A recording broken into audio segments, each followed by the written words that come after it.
Bukan hanya ngerakit PC, harga hardware yang semakin mahal saat ini dikhawatirkan akan menyebabkan kiamat teknologi. Kira-kira bakal bertahan sampai kapan ya kondisi kayak gini?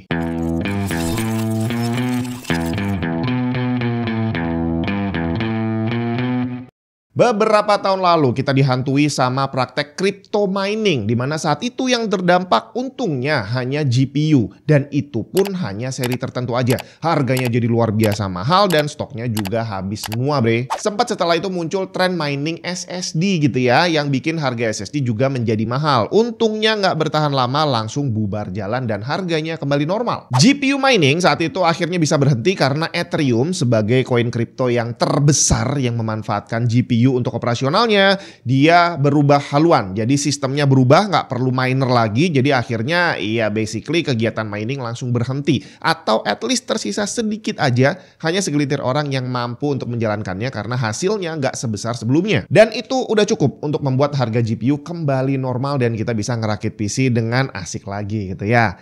Nah sekarang kejadian lagi, harganya kembali mahal, tapi kali ini bukan GPU, diawali dari RAM, SSD, dan kemungkinan barang-barang lainnya juga pelan-pelan bakal ikut tambah mahal. Berita yang kita dapat adalah semua ini gara-gara AI. Industri AI yang semakin berkembang itu butuh hardware yang semakin banyak dan semakin banyak terus-terusan seperti itu. Dan ini bukan rumor. Chairman Adata beneran bilang bahwa AI data center memborong hard disk, SSD, dan RAM yang dikhawatirkan akan membuat kelangkaan di pasar. AI pintar bukan cuma ada di internet. Motherboard yang ini banyak fitur AI-nya juga bre. Asus TUF Gaming Z890 Plus Wi-Fi untuk CPU Intel Core Ultra Series 2 kamu. Ditenagai power stage premium dan VRM yang lebih besar untuk bisa menjalankan CPU kelas atas, serta didukung DDR5 memori hingga 9066 plus MTS. Fitur AI-nya banyak, dari AI cooling, AI overclocking, hingga Asus AI Advisor yang siap menjawab semua pertanyaan kamu. Penasaran? Langsung cek aja link di bawah video ini.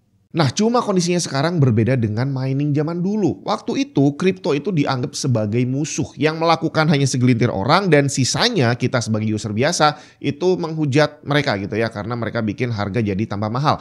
Bahkan pabrikan GPU sekalipun mereka juga berusaha untuk menghalang-halangi para miner. Salah satunya Nvidia yang merilis GPU versi LHR yang normal dipakai ngegame, tapi kalau dipakai mining harusnya lambat, walaupun akhirnya kebobol juga. Tapi at least di sini sebagian besar manusia yang butuh PC dan pabriknya sepakat bahwa miner itu mengganggu. Tapi sekarang kondisinya beda. AI diterima oleh semua orang. Kita semua mendukung AI dan kita menunggu teknologinya menjadi semakin canggih. Dan agar bisa mereka jadi tambah canggih, mereka butuh semua hardware ini bre. Diborong semuanya biar kita bisa menikmati fitur yang semakin bagus. Jadi akhirnya yang ada sekarang ini harga-harga mahal itu sebenarnya ya karena kita yang memang menikmati AI. Dibandingin AI sekarang, crypto mining kemarin gak ada apa-apanya bre. Yang dulu ngeborong GPU itu hanya orang-orang tertentu aja yang duitnya oke sih banyak, tapi nggak sebanyak company gede-gede gitu kan. Sedangkan AI saat ini yang ngeborong hardware adalah perusahaan-perusahaan raksasa. Dan lebih gilanya lagi, produsen hardwarenya juga mendukung hal itu karena memang ini adalah hal yang bagus gitu ya, perkembangan teknologi betulan. Dan ini sudah terjadi, stok memori kosong yang menyebabkan harga semakin meroket. Dan dari memori merembet ke SSD dan dikhawatirkan part lain akan segera menyusul walaupun mungkin mereka nggak ada hubungannya dengan AI. Sempat ada berita yang ngasih angin segar, mungkin kamu masih ingat tentang perseteruan antara Amerika Serikat dan Cina, perang dagang bre. Diawali Presiden Trump yang naikin tarif impor barang dari Cina, yang dibales sama Cina menaikkan tarif ekspor ke US. Jadi akhirnya jualan barang dari Cina ke Amerika sudah nggak mungkin lagi karena harganya jadi super mahal. Kemudian ada kebijakan baru dari Amerika Serikat yang melarang penjualan microchip ke Cina untuk menghambat perkembangan AI di sana. Dan hal ini diikuti oleh Cina yang juga melarang perusahaan mereka membeli AI chip dari Amerika, termasuk di dalamnya nggak boleh beli chip Nvidia, AMD, dan Intel. Infonya, Cina udah punya penggantinya. Dikabarkan dalam 2 tahun terakhir ini, mereka sudah mengeluarkan dana lebih dari 100 miliar US dollar untuk pengembangan infrastruktur AI. Kalau Cina yang bikin sih, saya percaya aja kali ya. Kalau berita ini benar adanya, berarti kita akan bisa bernafas lega karena salah satu yang ngeborong chip habis-habisan itu adalah Cina. Jadi kalau sampai mereka berhenti ngeborong dan bikin sendiri, ya udah akhirnya stok akan kembali normal normal dan harga diharapkan juga akan balik normal lagi. Tapi berita selanjutnya bikin saya jadi ya pesimis lagi kali ya. Masalah tadi, dari awalnya tarif ekspor impor antara Cina dan Amerika Serikat yang dipersulit sampai akhirnya ya practically berhenti gitu ya.